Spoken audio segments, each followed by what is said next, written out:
صراحة مستوى عالي جدا في التشجيع. الأجواء في هذا الملعب بصراحة يمكن مقارنتها بإيطاليا أو أمريكا الجنوبية كالأرجنتين مثلا. صراحة ما قام به الأنصار شيء رائع جدا. شيء رائع جدا ما شاهدناه اليوم من أجواء جماهير مذهلة صراحة. حضورنا إلى هنا كان بعد أن شاهدنا العديد من الفيديوهات على إنستغرام ويوتيوب عن أنصار المولودية والأجواء الرائعة التي يصنعونها في الملعب، فقررنا المجيء إلى هنا عبر رحلة من فرانكفورت خصيصا لمشاهدة مباراة للمولودية ورؤية الجزائر أيضا، خاصة أن قليلا من الألمان الذين يزورون الجزائر، وما وقفنا عليه أن الناس هنا لطيفون جدا، الجميع يريد المساعدة. أما عن الأجواء في الملعب فقد كانت مذهلة، الناس كانوا يغنون ويشجعون طوال الوقت، وكان الأمر حقا جميلا ورائعا. شكرا جزيلا.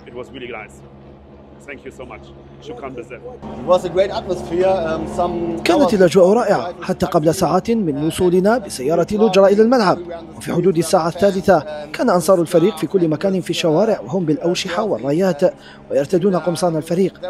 قد أظهروا فخرا كبيرا جدا بفريقهم.